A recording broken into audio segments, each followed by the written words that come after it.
listening to the Joe Mays and J-Raff Show, bringing you the latest news and commentary on baseball. The 0-2 pitch, swing and a miss, struck him out! The Philadelphia Phillies are 2008 World Champions of Baseball! Hockey. Ladies and gentlemen, the Flyers are going to win the Stanley Cup! The Flyers win the Stanley Cup! College football. The Big Ten championship lies on a measurement. Did he get it? No! He didn't get it! Penn State holds! They brought back the fun, they brought back the excitement, and now they've brought back a Big Ten championship. The Penn State Nittany Lions are Big Ten champions. And the NFL. 9 seconds left. Eagles by 8. Brady lines them up. He's back again. He steps on. He's hit. He stumbles. He is throwing it deep for the end zone, and it is batted around and incomplete. And the game is over. The game is over. The Philadelphia Eagles are Super Bowl champions. Eagles fans everywhere, this is for you. Let the celebration begin. Now, here are your hosts, Joe Mays and Justin Raffa.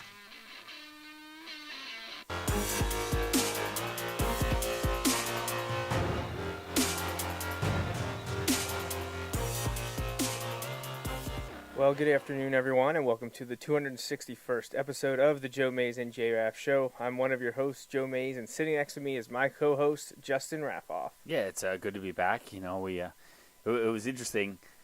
You know, I know we talked about it, I think, last week on our other show, but we also talked about it before the show today. We're just sitting here talking sports, and it's like, all right, time to actually click the button and actually talk just sports record with the everyone same else, conversation right? we're already having. Yeah. Yeah, it's a good time. Yeah, hey, it is what it is. That's why this show started, and we've said multiple times over the years. But, so, welcome to the slowest sports month of the year. This is the best month of the year. I wouldn't say it's not the worst month of the year. No, but, absolutely I mean, not. sports-wise, it's the worst month of the year. Yeah, it's harder for me to you argue get, against what, that. baseball all-star game? Yeah, well. I mean, there's baseball, obviously, by the but way, it's the only thing that's happening. Tickets to the All-Star game this year were significantly cheaper than last year. I entered Where are they that this lottery. year? It's in Washington. Oh. Yeah, and the timing didn't work out real well for me, or otherwise I probably would have tried to make that happen. But yeah, the tough thing is you buy tickets, you get the whole sleeve whole of tickets, weekend the whole stuff. thing, which is fine. But Home run derby. Yeah, it's kind of crazy. Well, and actually, what happens is you get 2 tickets to this and 3 tickets to that, but then it's 1 ticket to the game. So you have to buy 2 things of tickets to get all that stuff. So gotcha. But. So we have been away for a while from the main show here. You know, we did the Bulldog Hour last week, but for the main show, we haven't done it since June 10th. You know, not really, just kind of the way it happened. I was supposed to do a solo show on June 17th, and just didn't work out. So we're a little bit behind on our NFL preview, and we actually lost a weekend to do a show in August. So we're really cramming things in that this week and the next time we broadcast, or next time the show is on. I haven't even talked with Justin to see if he's around in 2 weeks. So the first, we're doing the NFL South Division, so AFC and NFC South. And then in 2 weeks, on July 15th, the show will be focused on the AFC and NFC North divisions. So we're getting down to it already. July 15th, we're a good, 7 weeks from the first game at that point? What? Teams report this month. Yeah. So. Yeah, I mean, really, when we're doing the 3rd July show, the 22nd, I think some teams will have reported or will reporting the next day. Yeah. You know, a lot of those rookies, you get a few days lead time with the rookies, and then teams that got new head coaches get an extra amount of time as well. At the end of this week, you're probably a month from the Hall of Fame game. You know, and Hall of Fame, that's usually that first weekend in August, maybe? Yeah, it's like August 5th or 6th or something like that. Sunday is usually the game, something like that. So, yeah, not that far away, which is crazy. But like we talked about last week on our other show, it's exciting. So, And you're ready, right? You've Oh my been gosh, ready, right? I've been ready, yeah. I have Since been early so May. stoked for football seasons for early May. I mean, high school football, I was asking about the next season the I day know. after I gave you last the game. benefit of waiting till after the draft, but yes. In reality, the draft is just like the teaser, and you're like, oh, that was awesome to watch. Now, when's the game? I'm ready for the game now. Yeah. So football is right around the corner, thankfully. We started our middle school throw-around sessions before Memorial Day. The high school is well underway for their voluntary summer activities. They have ready a big to go to camp in a couple weeks. They have a big month coming up with camp and some big 7-on-7s, and once August comes, a month from today, man. Especially it's this really year, ready. everything being bumped up Yeah, a week. Pennsylvania high school sports, especially football, are seeing some major changes this year. And because of years ago now, the climatization period for heat, that was introduced, there basically are 3 weeks of summer practice now. The first week's not like the other 2 weeks, but it's still, they start, I believe, August 6th. Yeah. Then they got a week of practice the 13th, and then that's what would be the third week of practice. The second week of the full practice is no longer a scrimmage week, it's a game week. Yeah. Wilson has their first game on August 24th at Central Dauphin, so everything shifted a week earlier. So football will come really quickly once July is over. And by then, like you mentioned, NFL will be underway. College will be right around the corner. They'll have been starting their camp. So, yeah. But let's talk about the pros tonight or this afternoon, and do the AFC and NFC South divisions.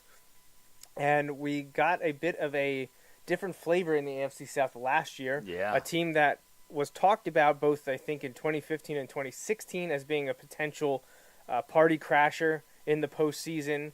Well, they finally broke through in 2017, and the Jacksonville Jaguars won the division at 10-6.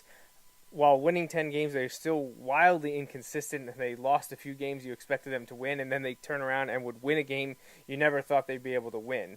But they were a new division champion after the Texans had won it 2 years in a row, and they looked pretty good winning their first 2 playoff games before blowing it against the Patriots, because let's face it, the Jaguars, they had New England on the ropes and should have been representing the AFC in the Super Bowl. And not that it's the only reason for this, but after the Super Bowl, a lot of Eagles and Eagles coaches and things talked or alluded to the way the AFC Championship game played out, and talked about that's helped some of that, or fortify some of that mentality of you need to keep going at the Patriots. You cannot let up, because as soon as you let up, they're past you, right? So, the Jags, while they did have a breakthrough and definitely a successful season, like still, one of those, they go from like awful season to jumping up to you have the bitter taste in your mouth from the sense of they should have been in the Super Bowl. Yep. Now it's to see if you can sustain it, and that can be just as hard sometimes. So the Jaguars will try to defend their division title, but a team that hasn't won a division title in over a decade, the Tennessee Titans, did make the playoffs last year as a wild card team at 9-7. They lost in the first round of the playoffs. In the divisional playoffs. So they'll look to repeat their success this year. A little bit of a surprise success last year. I'm not sure too many people thought the Titans were going to be anything to write home about. And then you have the Texans, who probably should have been at least the wild card representative, if not the division title holders last year, if their star quarterback hadn't gotten injured in the early part of the season. And he is looking to rebound along with the Texans, who, if they can stay healthy, they're probably going to be a team to watch. And the same thing can be said about the Colts, because when Andrew Luck was healthy, he was building to something, but he hasn't been healthy now in what seems like 3 years. Yeah. And some question whether he's ever going to be healthy, and that can make it a little tough. So, well, let's we've been doing them in alphabetical order, so let's continue that trend. So we're going to start down in Houston with the Texans. And again, Deshaun Watson burst onto the scene last year and just played absolutely incredibly, was racking up the offensive statistics, before it was announced, I believe, during the bye week, wasn't it? Yeah. Week 7. Wait, I thought he heard it in Seattle. He heard it after the bye. Okay, was it?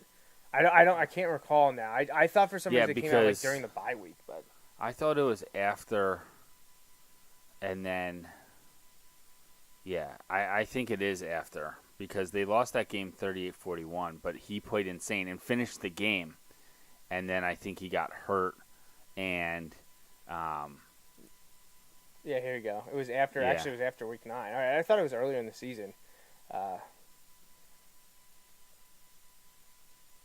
Okay, yeah. Yeah, I think it was after this. I think this is saying Tom This is Savage saying was before the yeah. game So, there. because he finished the game and it was an amazing game and he almost beat Seattle in Seattle.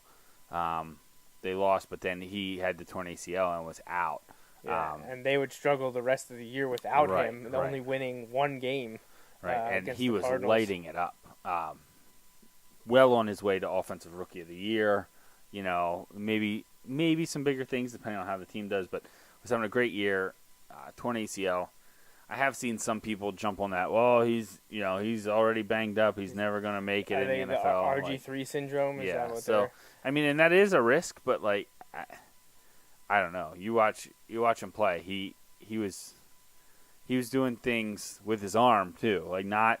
It wasn't. It wasn't just him running. Like he was doing more with his arm. So, it'll be interesting to see how O'Brien can help continue to develop him. Hopefully he comes along and continues to develop there, and that could be really exciting for Houston, who's looking to jump back into those playoffs. Right. And I mean, when he was there, the offense was so different than when Savage took over.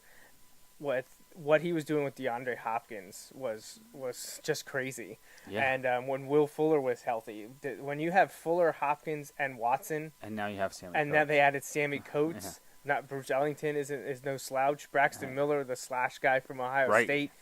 Great when you can use him as that slash guy instead of the number 2 wide receiver. Yeah, and Lamar Miller, Dante Foreman, Alfred Blue in the backfield.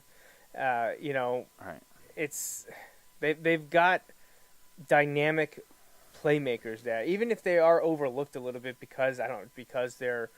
It's not like Houston's a small market. It's just they kind of get overlooked nationally, and the Texans, they don't exactly always get the respect that they deserve. And I think, and it's a big if they stay healthy, they could absolutely make some noise in the AFC.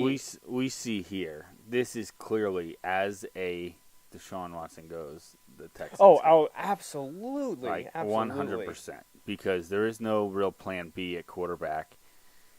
And the defense, while they have some stars, is not the defense of old. Like they're going to be solid, but they're not going to be.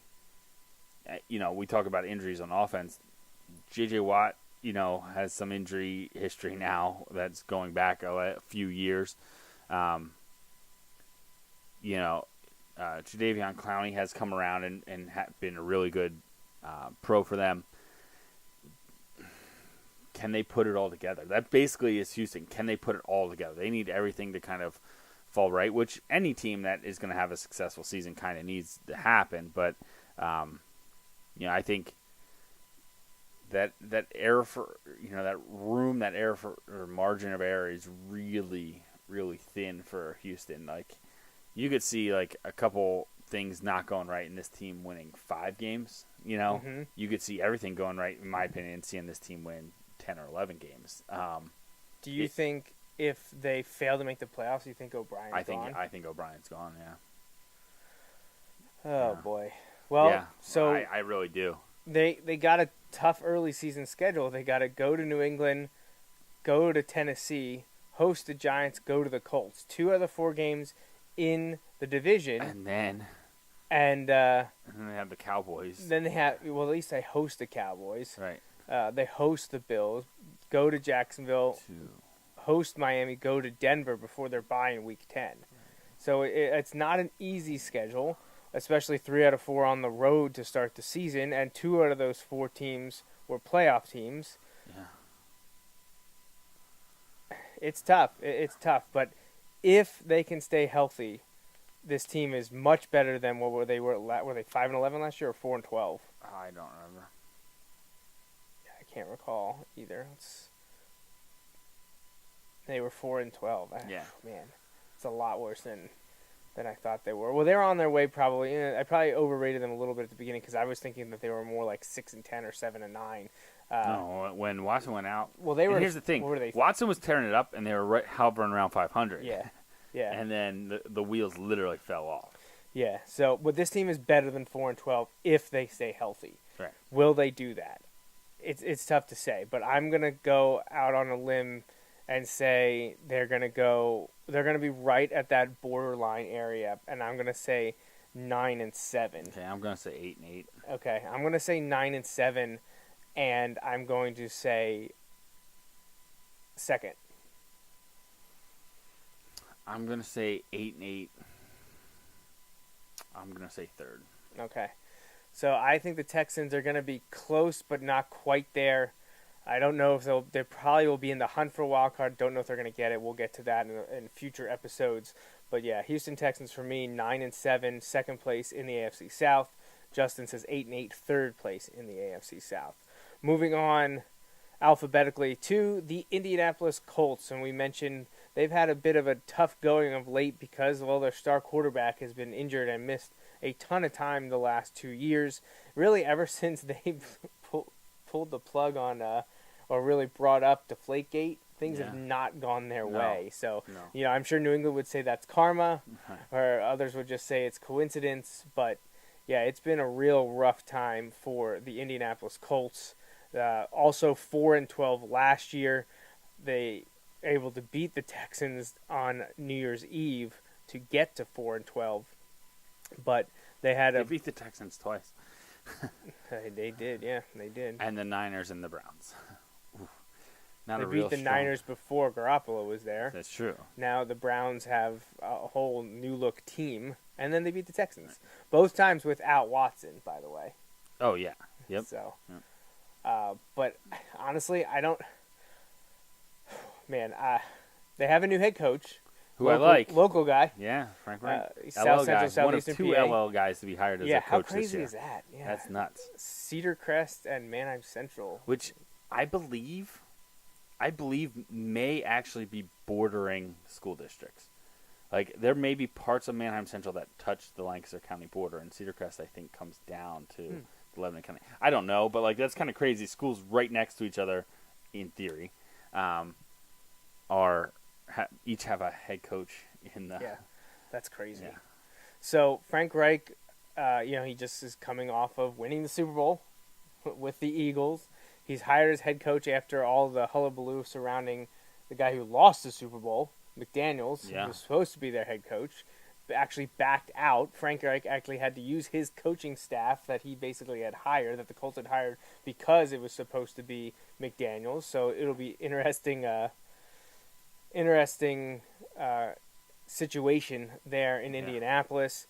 In the draft, they grabbed Quentin Nelson, the guard from Notre Dame. It's a good pick. It's a high pick for an interior offensive lineman, but he was considered basically the best player in the draft, not named Saquon Barkley. And you need, regardless of whether Andrew Luck is going to return and be the guy in Indianapolis, whether he can return and be the guy, you need to protect whoever is going to be back there. So building that line, investing in that line, not a bad place to start. We've seen Jacoby Brissett do a lot of good things, and he actually did it last year. Now, he's not surrounded by a ton of talent. He's not.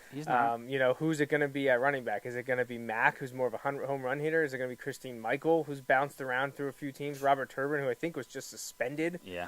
And then at wide receiver, they still got T.Y. Hilton, but what else is there? Yeah. That's pretty much it. They brought in Eric Ebron at tight end from the Lions. They just struck out with the tight ends. Yeah. They drafted Allen and Fleener in back-to-back years ago, and they're both gone. Right. And is Fleener with the Saints now and putting up numbers? Now, when Drew Brees is your quarterback. I think he was concussed, and I think they're wondering if he's going to be able to play again. Oh, jeez. And Allen went to New England, I think. Right, yep.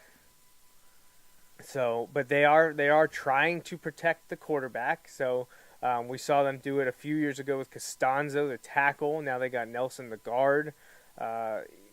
We'll see if the defense can do anything. Not a ton of big name talent to jump out there at you. So, but sometimes that's good. Sometimes you don't want those big names. You want people to make names for themselves. But, and sometimes a new coaching staff can mean a significant bump in the standings just because they're bringing new schemes that the other teams aren't familiar with. It's breathed life into a team. But even with Luck, even if Luck is 100% and is the guy he was 3 years ago, I just don't know that this team has enough talent to do too much. They're not good. They're a team that's looking to kind of revamp and build here. And so we'll have to see how that kind of plays out. Like you said, there was a lot of turmoil with getting a coaching staff in. It could be a bumpy year, and so you could have some of those guys be one and dones, basically. And I hope it's not Frank Wright. No, I don't think it is either. And I think that's probably he was in a position. I'm sure he kind of looked out for himself when he was negotiating this because it's not a real favorable position to be in. Now, if Andrew Luck comes back and is healthy, but like. Yeah, that's another big. I mean, I love Andrew the first Luck two teams we're talking Andrew Luck about. hasn't thrown a real football. He threw the college-sized football a month ago. That was the first time he's thrown a football in a year and a half. Think about that as an NFL quarterback, not throwing a football for a year and a half because you're afraid your shoulder's going to explode. Yeah.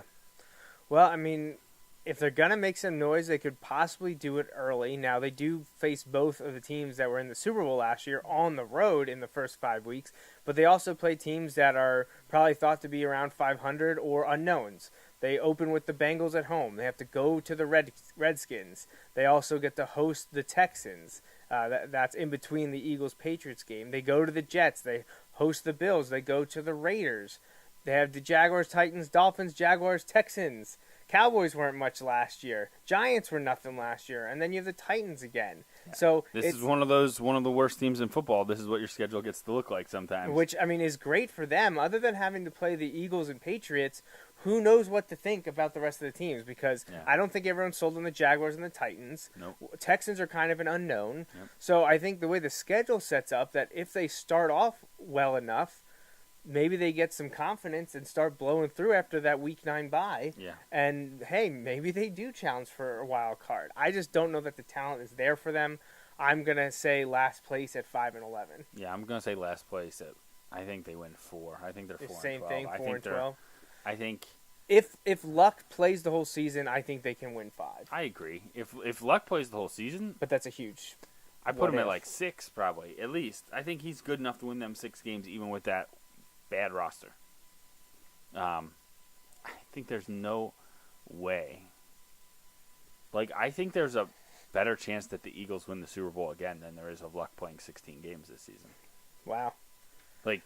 Yeah. I'm not saying it either How one crazy is would that likely. have been to say last year at this time? Right. Right.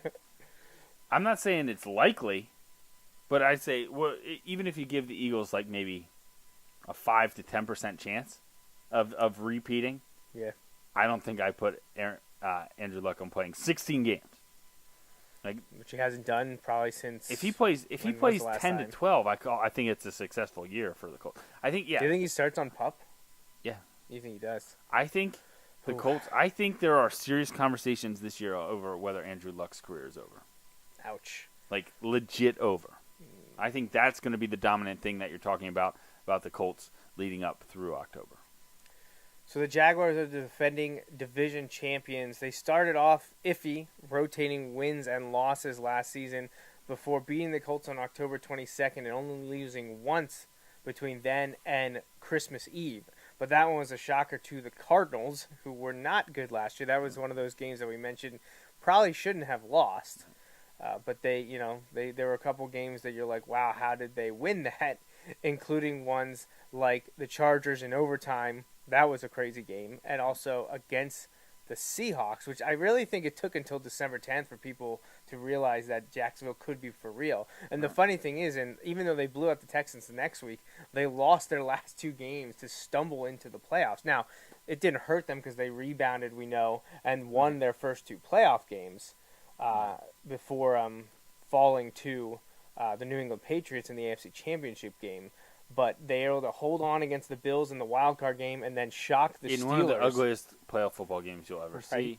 But then shock the Steelers in an offensive explosion in Pittsburgh, 45-42, and then losing to New England. But they were 10-6, 4-2 in the division, 9-3 against AFC opponents, and they were putting up points, which was a big thing for them. And that was kind of, I don't want to say like Bortles didn't have anything to do with it because he had a few great games, but he wasn't a great quarterback last year, but he was better than he had been, and that's kind of all they needed. Right. That's all they needed, and honestly, I feel like that's what they need this year. Oh, absolutely. Like, they just need him to be better than last year. They don't need him to be a Pro Bowl quarterback. They need him to be better than last year. Well, and they need to coach him as if he is better than last year. Man, they got scared in the second half of that AFC Championship game. Well, let's face it, despite putting up some solid offensive numbers, they won based on defense last year. Gosh. They had 6 defensive Pro Bowlers in Jalen Ramsey, A.J. Bowie, Calais Campbell, Yannick Ngakoue, Malik Jackson, and Telvin Smith. Now, they did suffer one big defensive loss when our boy Paul Posluszny hung him up. He's been one of our favorite players in the NFL for over a decade now, and mostly because he played 4 years at Penn State and was a beast. And I don't remember who the player was. Was it Jalen Ramsey? Who was the? No, it was Telvin. Wasn't it Smith? It might have been Telvin Smith. It was one of the linebackers. Yeah, I can't remember which who one. Talked about like Posluszny and what it meant playing like alongside him and all that stuff. That's an incredible thing. So you should look that up and watch that. I mean, I still like what the Jaguars have done. I don't know if they can build. Like, that's basically where I'm at right now. Well, they won, I want to see it. They won 10 games last year, and I feel like they could have won more. Yeah. If Bortles can have the same What's that schedule going to look like this year? Yeah, well, we're going to take that. When you look at a bunch of those teams that they beat last year, they didn't beat a ton of...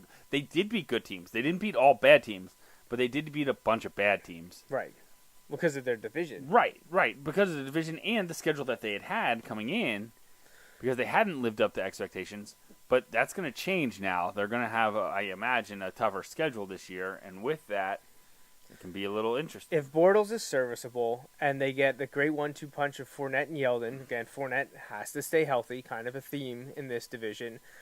You have Marquise Lee, who started to do some stuff last year, Dante Moncrief, and Dede Westbrook. Unfortunately, they lost Allen Robinson. Mm-hmm. He moved on to the Bears, who we'll talk about in a few weeks. That's probably a fine wide receiver core. They did it without Robinson last year because he was missed almost the entire season with a torn ACL.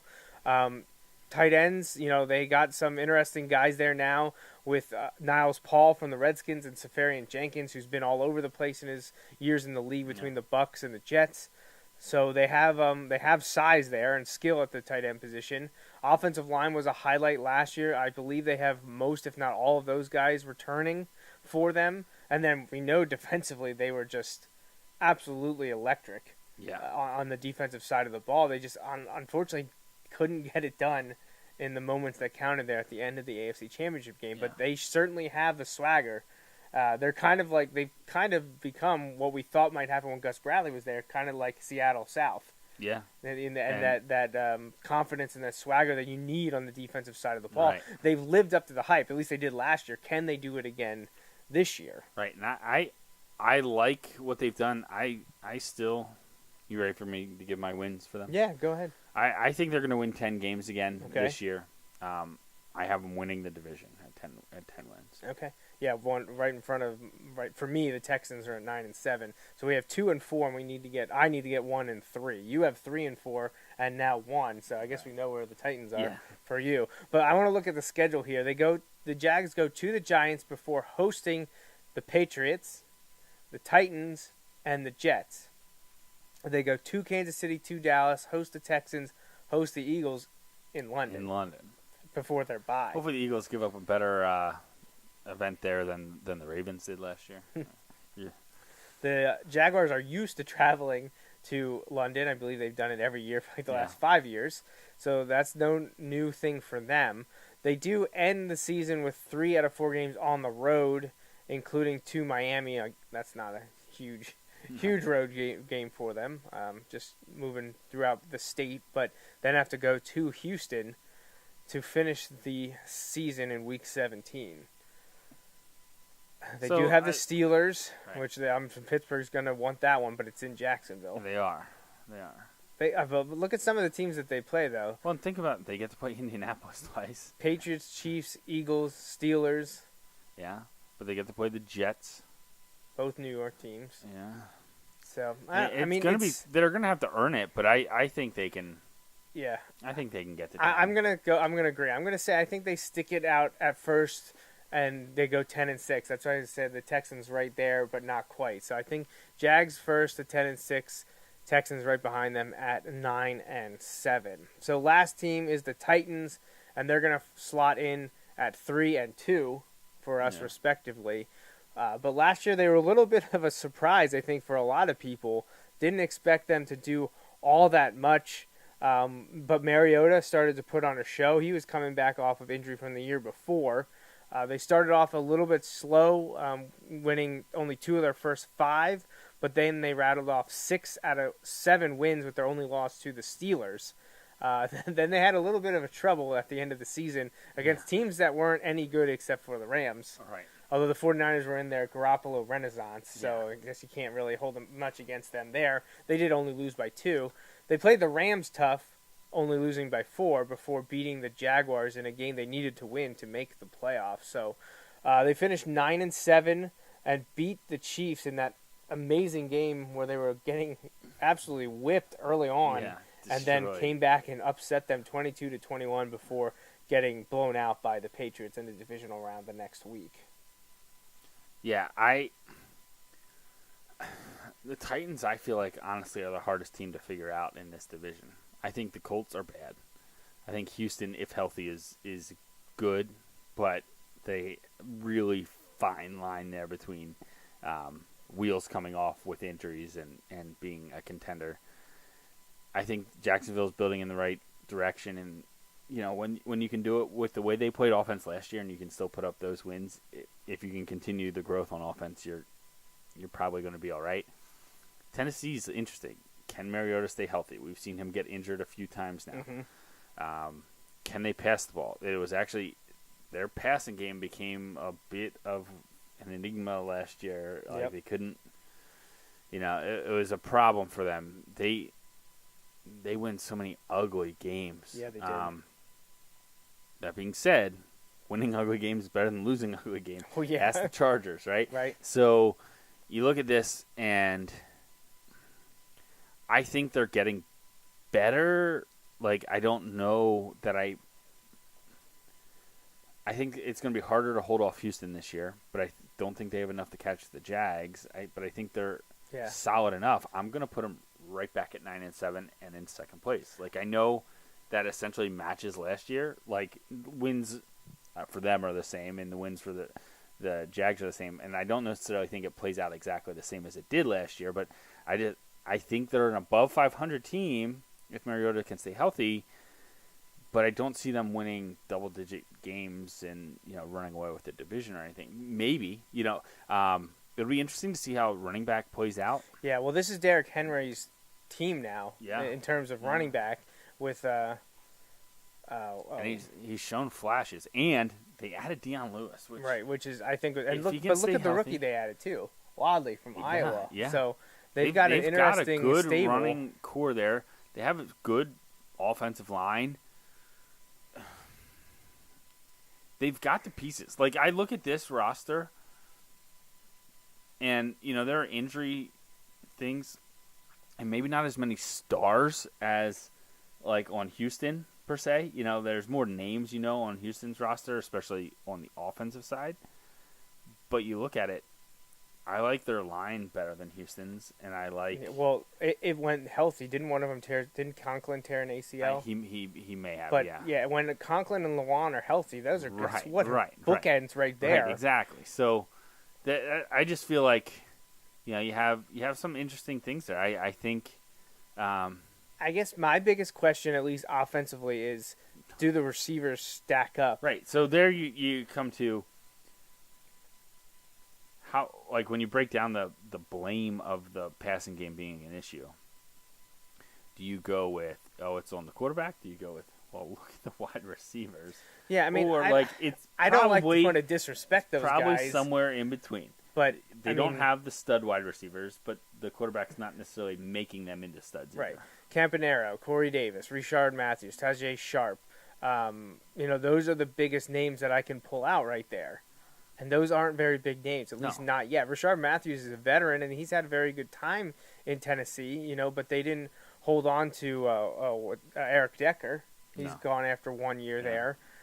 Delaney Walker is their best receiver. Absolutely. Yeah, if we're including the tight ends, Walker is. But didn't he have an injury issue last year? I think he did, and he kept playing because they're in the playoffs, like a playoff race, I think. So, we'll see. But I don't disagree with you at all. I think the Titans are about where they were last year. I'm actually going to knock them down a peg to 8-8, and that's hence my third finish for them there. But it'll be interesting to see what they're able to do. If Mariota has a great year, they're probably going to be winning 9 or 10 games. Oh, absolutely. If Mariota plays 16 games, and is, I'd say maybe, let's say 16th or better. Like if we were to rank quarterbacks next year, and come December or so, and Mariota is 16 or better, I think you're looking at the Titans 9 or 10 wins, and a legit chance to win the division. Yeah. And it would be exciting. Like this, in my opinion, this has the makings to be a 3-way race. But there's a lot that relies on health there. I don't think the Colts, even if Andrew Luck is healthy, have enough to push them. But it could be interesting because if he's healthy, then all of a sudden I think maybe they get to 5 or 6 wins, and 5 or 6, like that 1 or 2 wins might determine who those wins were against. Might determine who wins this division. Yep. So. Andrew Luck is gonna has the potential to have an impact on the outcome of this division. I just don't think it's necessarily with who the Colts, are looking down on. Right. So that's the end of the AFC South. Just to recap, we both have Jacksonville winning the division. My second place team is Houston. Your second place team was the Titans. Yep. We flip-flop there, 2 and 3, and then fourth we're riding with the Colts. The name of the game in that division is injuries. Yeah. Like who stays healthy, who finished the season. That's what's really going to determine where those teams finish. Something that I saw come up this week, and it's just kind of part of the segue here. Would the Bucs be better off if they had taken Marcus Mariota? Yes. Yeah. He's been the better quarterback on and off the field. Yeah. So, there were times that I really bought into Winston and the Bucs last year. Oh, me too. But let's see if we're going to be behind what they're selling this year after really, really disappointing us and, more importantly for them, their fans. Yeah, but, we'll get – that'll be a conversation. We were completely wrong with this division. Like this one, or at least I was. I was way off because I had New Orleans as the worst team in the division. I think I might have too. I thought the time ran out on them. Which is twice now, because I gave up Drew Brees in fantasy a couple years ago because I thought that show was over. I honestly, and we're going to get into this as we talk these teams here, I think last year was an enigma. For New Orleans? Yeah, I really do. See, I'm thinking I might be buying in. But see, I'm going through the ones we've done already. I'm like, I have so much of the same happening. And that doesn't happen in the NFL. No, You get 6 new teams in the playoffs on average every year. Have we done much change at all yet? I The Rams, the first one I took. Well, we did the AFC West. We did the AFC West first. I took the Broncos winning. Did you? Okay. Because I went with the Chiefs again. Right. Then we both went Rams. And now this was the third one. We both went Jags. And now we're here. Okay, so you know what? Let's change it up. All right. Well, we're going to go again in alphabetical order. But last year, just to remind you, the Saints won the division at 11-5, broke the tiebreak with Carolina, who finished second. They both made the playoffs. Oh, as did the Atlanta Falcons, who finished third in the division at 10-6, and they were the final seed in the NFL playoffs, with Tampa Bay finishing fourth at a distant 5-11. And Tampa Bay, I'm reading something not even related to 2017, so that's my bad on that. But so we're going to start with the Atlanta Falcons, who I said, they were 10-6 last year, a year after blowing the Super Bowl. they still had a pretty good follow-up season for a team coming off of such a devastating loss. Yeah. They were able to upset a division winner in the LA Rams in the wild card playoffs and looked good doing it. They gave the Eagles, who would eventually win the Super Bowl, all they could handle before falling Eagles in had the it divisional under round, control all the way. 15-10. But they had another good year. Matt Ryan looked great once again. You know, they had a rough early middle of the year. I was celebrating in Week 6 after the Dolphins upset them, and that win looked better as the year progressed. Even though the Falcons lost the next week to the Patriots, they only lost 3 of their next 10 games or something like that, including wins over the Seahawks, Saints, and Panthers in the final 10 weeks of the season. Yeah, so they won their way back into it, certainly. Yep. Yeah, they were sitting at 4-4 in Week 9 after losing to the Panthers on the road. And then they rebounded and won 6 of their next 8. Yeah. Losing just to the Vikings and Saints. Both teams were right, in the it's playoffs. tough. Yeah, so. it's tough to be that third team in your division to make the playoffs because that means the teams ahead of you aren't losing. You know, so yeah. I honestly, this is one of those where I feel like this is the Chargers version in the NFC for me, where like I don't buy into the quarterback as much as a lot of people do. Well, I was never. But I've kind of swung from the. Oh, I think he's not good, like I did with Phillip Rivers. Like I thought Phillip Rivers was very overrated, and I feel like Matt Ryan is still a little bit there. Like they're not at the same spot here, but I've come back and be like, oh, Phillip Rivers is better than a lot of other quarterbacks, right? So I feel that way about Matt Ryan right now. Like I don't feel like Matt Ryan is one of the top few quarterbacks in the league. Top 10? Yeah. Okay. Yeah, but I think we're more Not in that top 7 5. to 10 Right. instead of 5 to 1. Okay. However, I think when the other pieces are in place, and I saw some of this last year from Atlanta, that top 10 Matt Ryan is good enough. Mm-hmm.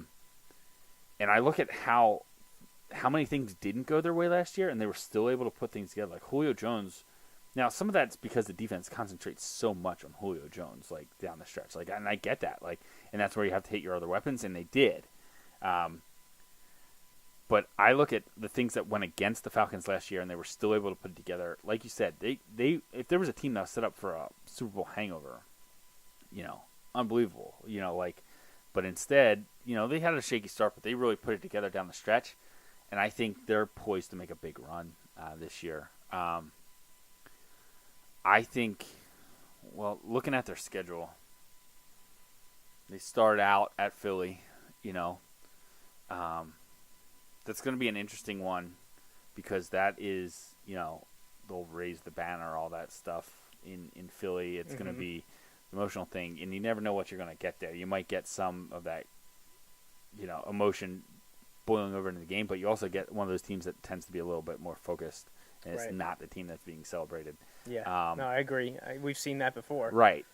Let's just look at last year. Right. So, that one. But then, no joke, they have the Panthers and Saints at home right away. Yeah. And then they play the Buccaneers in middle of October. So they play all 3 of their divisional home games before October 14th. Right. And then October 14th. And then they're away 3 out of the last 4 weeks. Look at the way they end week 4 out of the last 17. 6 weeks.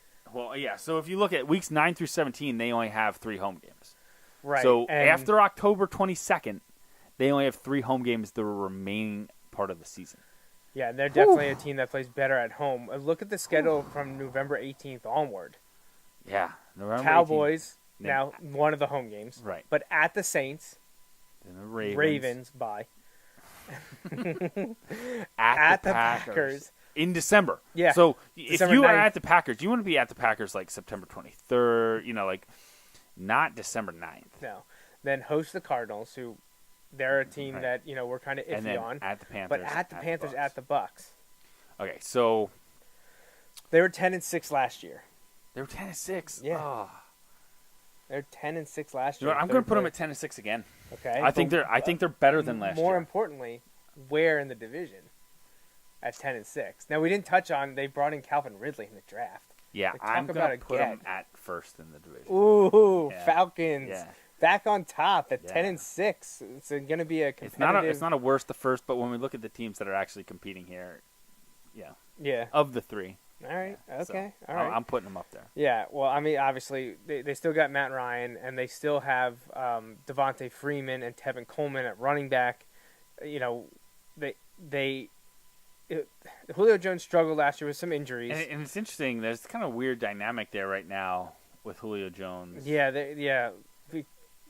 we're not going to get into Yeah. that much, but Julio Jones is still a number one receiver. Yes. They brought in Calvin Ridley. This is exactly like when they had Roddy White and brought in Julio Jones. Now Yes. they have Julio Jones bringing in Calvin Ridley. Right. They still have Mohamed Sanu there. And they have Justin Hardy. And they have they have Justin Hardy as well. So their wide receiver crew is fine. Austin Hooper at tight end was great at times last year. Yep. Logan Paulson's there as well.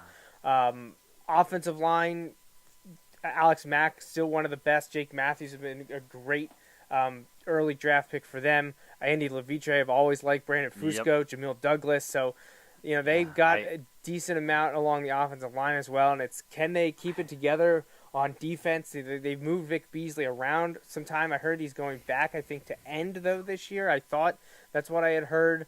But, I love Desmond Trufant, the cornerback. I wanted him to be drafted by the Dolphins a few years ago. I like the Falcons as well. Man, where do I want to go with them though? That's the thing. Yeah. I think I'm gonna go. I think I'll say 10-6, but I think I'm gonna say second. All right.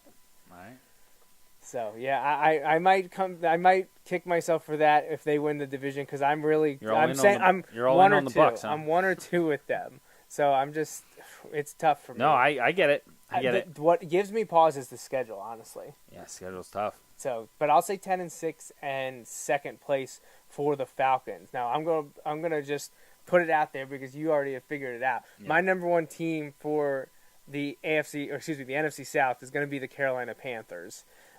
They're following up an 11-5 season. I'm going to be honest. This pick stuns me. Really? Oh my You gosh! think? Yeah. More so probably than any other team we've gone. It's- Now we just talked about how you and I picked. First of all, our picks line up a lot. Second of all, we've had a lot of repeats from last year, which we know doesn't always play out. Right.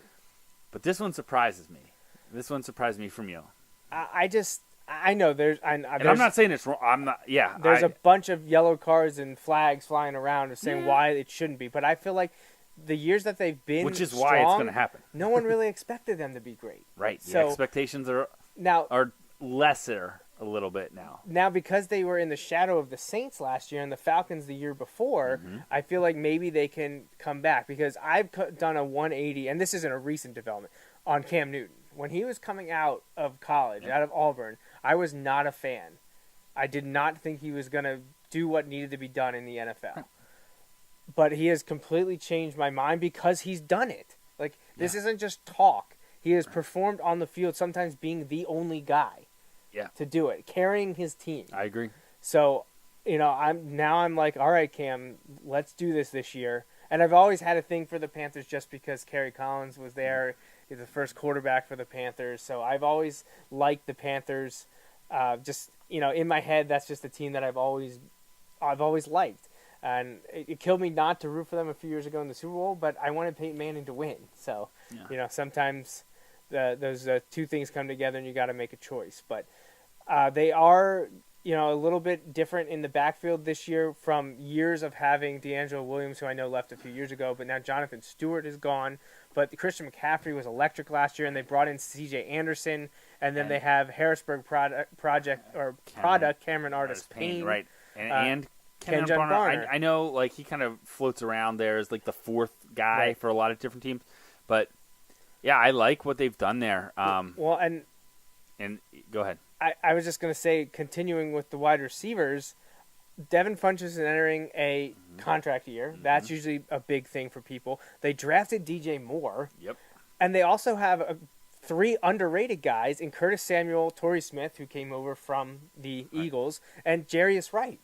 Yeah. So I think they've pieced together a solid wide receiver core. Is it electric? Is it No, a number one? But is it one of the better and speed wide receiver cores that they've had in a while? Yeah. More Like- Samuel, Smith, and Wright slot and speed, and then you have Funchess with the height. Yep. You know, it's too bad they couldn't get the Kelvin Benjamin thing to work out, but I like the wide receiver core. It's not as great as what Atlanta has, but it's deeper than what Atlanta has. But you look at that, and then you also have Greg Christian Olsen. McCaffrey coming out of the backfield. And Greg Olsen. Tight Yeah. end. So, yeah, I think you've got a lot of pieces there on offense, and I don't disagree. I think the Panthers are going to be a team to reckon with this year. Yeah, I think they're an interesting team. They also addition and subtraction. They got Dontari Poe from the Falcons. They have Kawan Short, one of the underrated defensive tackles in the league. They have a solid offensive line now, which was they're undoing a little bit a few years ago. Thomas Davis, is he suspended? I think he is. I I think think he ran into some trouble. but I don't remember exactly what it was. They still have Luke Kuechly and Shaq Thompson. Right, yeah. And they've been working on trying to get the secondary a little bit better. Right. I like Mike Adams. Yep.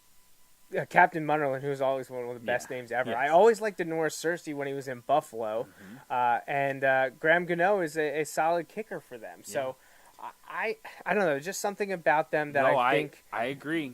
for some reason, despite winning 11 games last year, I feel like they're a little bit under the radar because of the Drew Brees and Alvin Kamara renaissance down there with the Saints. And then everyone always focused on the Falcons because of Matt Ryan and Julio Jones. When the Eagles beat the Panthers on a Thursday night last year, and then I think had the extended, the week and a half, and then beat the Redskins at home. It was maybe October-ish, and I had told myself, look, if the Eagles can split these two, I'll be happy. And they won both. And that game against the Panthers was a bloodbath. Not dirty, just what that Steelers-Ravens game used to be, where everybody watched just to see what was going to happen. Like, that was the Eagles-Panthers game last year. Yep. And I'm going to wait till you see it. Great Thursday night game. But I think, it'll be interesting. I'm going to let you look over the schedule and then see it. Schedule.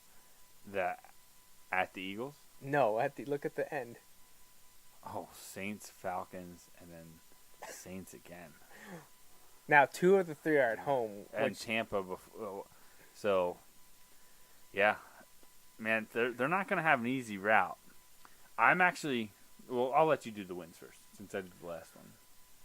Well, I went 10-6 with Atlanta. Okay. I know Carolina is my number 1, so I'll put them at a duplicate of 11-5. Okay.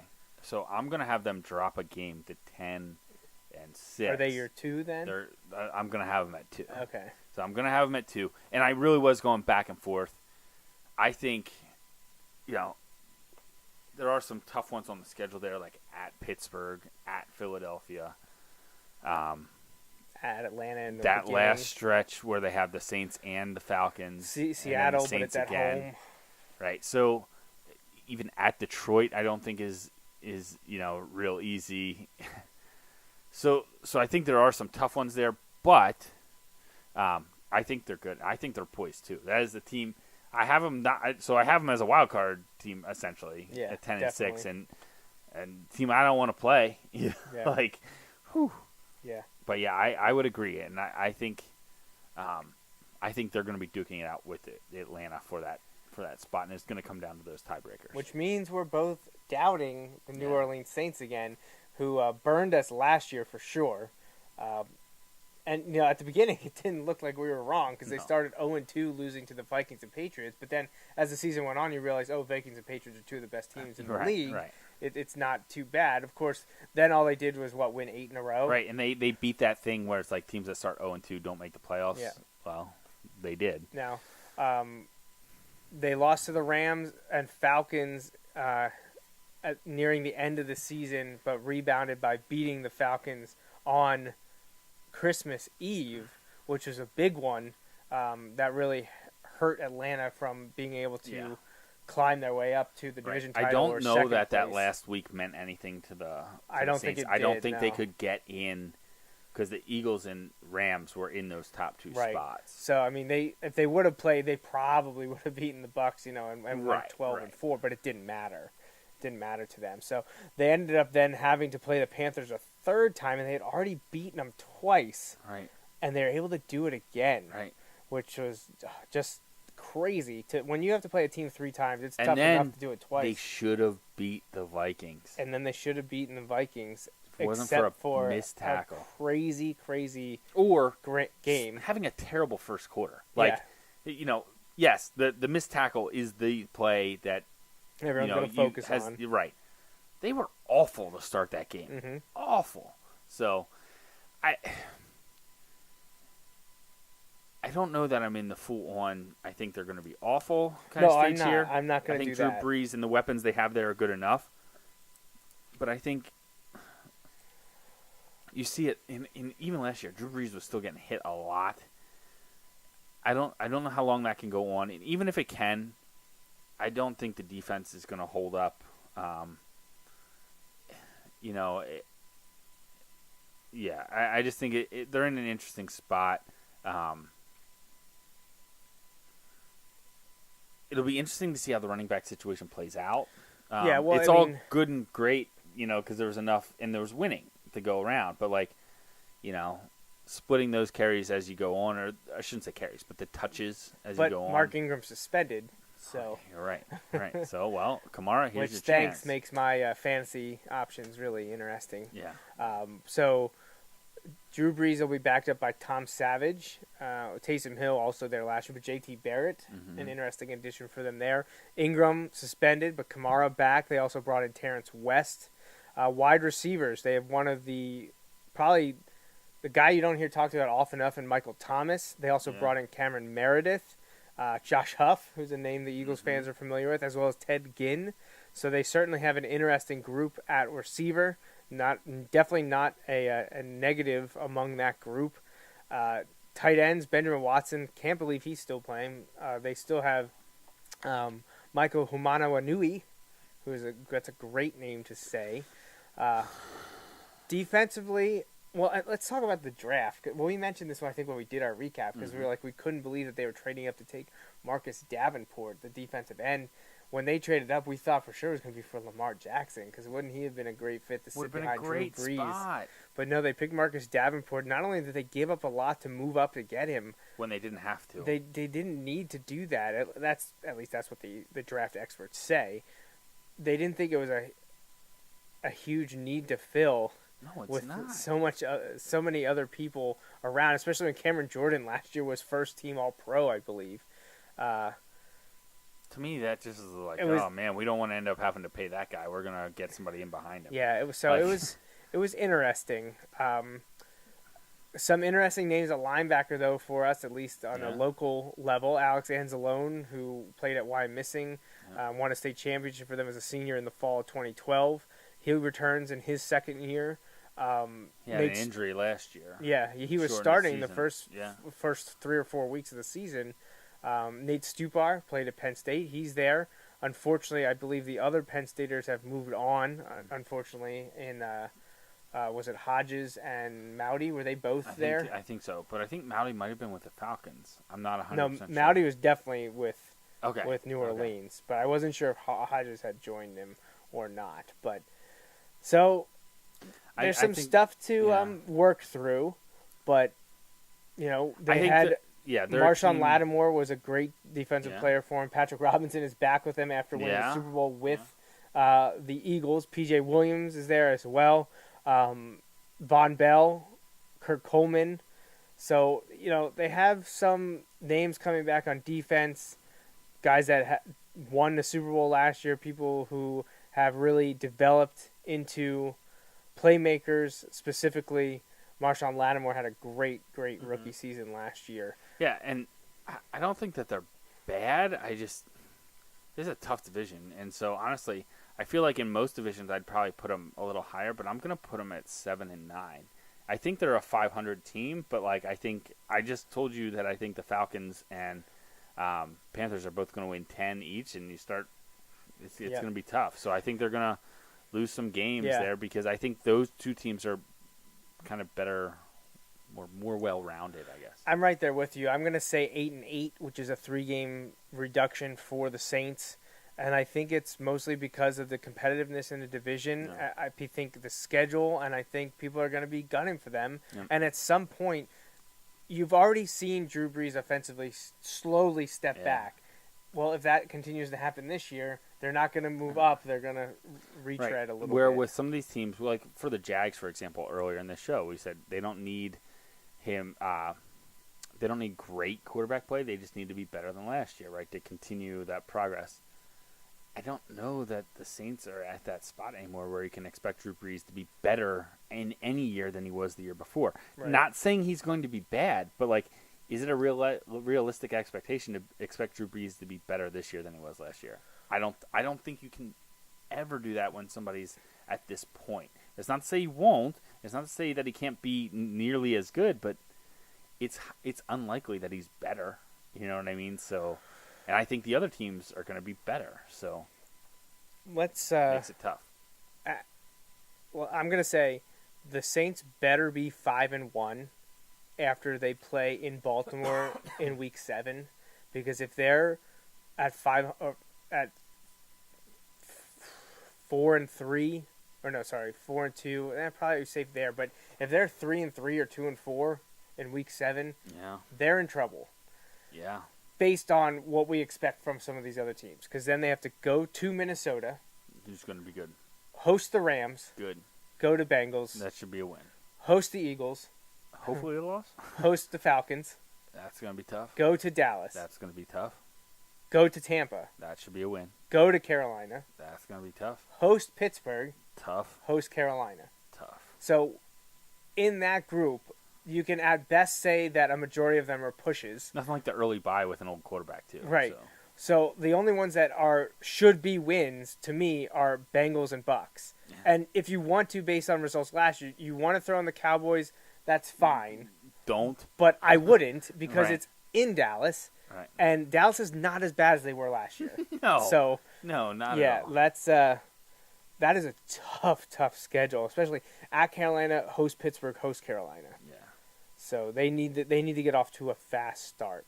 So finally, the Buccaneers, they were last year at 5-11. I expect them to be last this year. Justin does too. Justin, where do we think? I think we have taken the lug nuts off, and the wheels are prepped to fall off of this train. Yeah, They don't use lug nuts on a train, but you got just they mixing my analogies. lost 5 straight games twice last year. That's hard to do. And I think they're worse this year. I I'll be honest, I do think too. you're right. This is a situation. They shouldn't have fired Lovie Smith. Right. Like, think about what has happened here. They fired Lovie Smith to give their cutter a chance because they didn't want to lose. They didn't want to lose their cutter because they liked the way Jameis played under him. Well, Jameis has been nothing but issues and hasn't gotten better. Like you said, you could argue he's gotten worse. The team has gotten worse, and Lovie Smith is at Illinois, which is worse for him too. But True. But like, man, Well, and like I look at the roster, and there's just not a lot there. I wasn't totally. Jameis Winston's about to get his second coach fired. I feel like. Ryan Fitzpatrick's going to start the first 3 games of the season. Does Winston get his job back? Oh yeah. What if they're winning? See, maybe not week 4. That's what I'm saying. Like, does he get it So back as soon walk as he in week can? 4. Yeah, I feel like he does. Well, All who right. do they play the first 3 weeks? Let's see. Oh, they play the Eagles week 2. At least I'm pretty sure. Yeah. Yeah. At Saints, Eagles, Steelers. Oh my God! If they're 3-0, there's no way Jameis Winston gets his job No back. way. If they're 3-0, they should just release him. You know. Oh my Oh man, gosh. look at that first 6 weeks. Now there's a bye in there, Yeah. but they're one game that is probably like, you could possibly win look, that. Look It's at their last. Chicago. Look at their last group too. Carolina, who we think's good. The Saints, who we don't think are that great, but better than them. second bye. At Baltimore, not maybe what I feel like is going to be the easiest of these, but still, I don't want to go to Baltimore, in December. And play an ugly game. You know that's what it's going to be. At Then they have to go Dallas. to Dallas, and then they have Atlanta. Who could be playing for something? Oh, will be, yeah. Yeah, it's just. I think it's bad. It's Yeah. bad in Tampa Bay. This is I a think year removed they're going to from- be drafting a quarterback next year Oh, in a man. class where everybody said we shouldn't have to draft a quarterback next year. So it'll be Fitzpatrick to start, maybe Winston to finish. Who do they have at running back? Now, Peyton Barber and Shaquiz Rogers and Charles Sims have been there, but are those guys really going to carry a team? No. They've all had their chances, and they couldn't do it. Now, they do have a great wide receiver group. Yeah. Mike Evans, Deshaun Jackson, and Chris Godwin. That is a great 1-2-3. It's a shame So that Deshaun Jackson is screaming at Ryan Fitzpatrick. it's a shame that they haven't been able to get a consistent quarterback there. Now, although maybe Fitzpatrick will Fitzpatrick might be the good fit there. That's true. And tight end O.J. Howard, does he break out this year? With those wide receivers, it's going to be tough to really match up with him. Fitzpatrick, And maybe. Fitzpatrick could do something. Offensive line, Donovan Smith. We obviously like him, being the Penn Stater. I liked Ali Marpet coming out. DeMar Dotson, and I thought I saw there was one more name that was one of my favorites, but I guess it was I just saw Donovan Smith and I lost track there because I always forget that he's down there. Defensively, Gerald McCoy. Underachieving. Yeah. This team should be Oh my stacked gosh, on yes. defense. They should be the best defense in the division. Probably, yeah. And they're arguably fighting with the Saints. Well, the Saints weren't terrible on defense, but you could argue they're the worst. Well, with Gerald McCoy and now Vita Vea, Yeah. Jason Pierre-Paul, Vinnie Curry, William Golston, Noah Spence, they should that be really defensive good. line should be wrecking havoc. They better be better than last year because they Yeah. were not good last year. They Yeah. got moved up and down the field. They do have week in, week a out. linebacker that doesn't get enough credit, Levante David, and Quan Alexander had a great year last year, but they just haven't been able to do a lot. Now, Vernon Hargreaves is developing to quite a nice cornerback there, but outside of that, Brent Grimes, hopefully Miko doesn't listen to this show because we'll just be cussed out for the next few weeks just saying that Brent Grimes probably... Best days are behind him. Yeah, his best days are behind him. So... it's funny. You talk about it now. I look at it. I'm like, man, Fitzpatrick with those receivers and tight end. It's too bad they don't have a stud at running back. It's too bad Doug Martin, Right. couldn't I live don't- up to his hype. What he Right. was able to produce as I a just don't know rookie. that they're going to be able to protect him or they're strong up front on defense. I just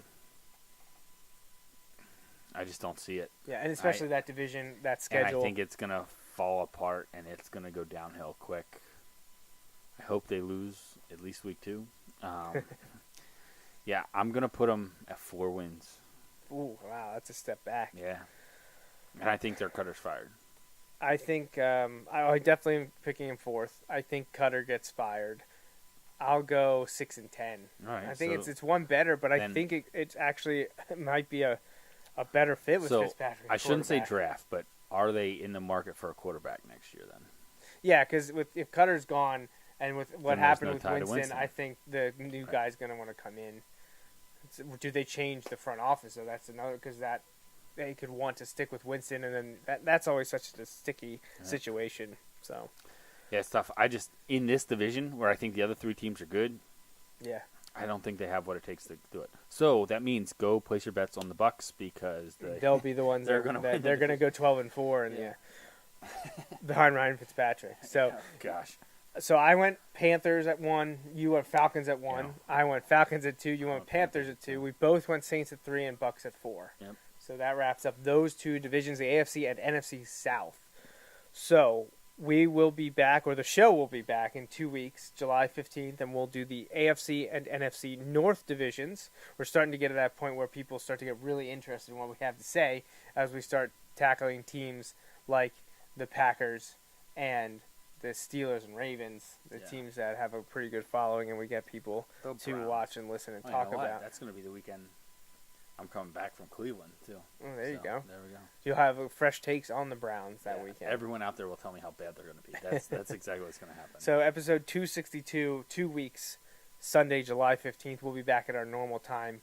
maybe a LeBron special between now and then. Maybe. Could be tomorrow. I'm game. If we need to, if that response guarantees the prior part. Right. Like, so if us saying that we'll do a LeBron special means LeBron is coming to Oh, Philly, yeah, absolutely. where do I sign? We had the Philly special. This is Philly special part 2. Yeah. Enter LeBron. So you get more from us at jmnjrradio.com. You can follow us on Twitter. Birthday shout-outs. Katie is having her birthday this week, so happy early birthday to Katie. Also, I'll say it because I don't want to forget, happy 9th anniversary to my wife, and we'll be celebrating 9 the years? middle of this week. Yeah, 9 years. You're old.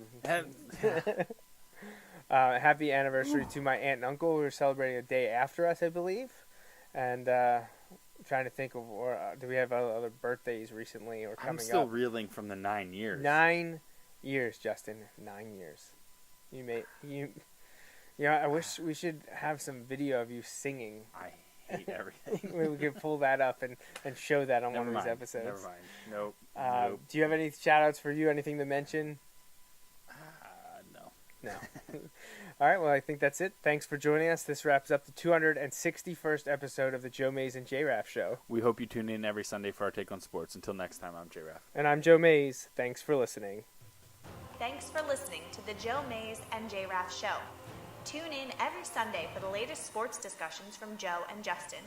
Each episode is available live On Facebook Live. and can be downloaded or streamed on iTunes and SoundCloud.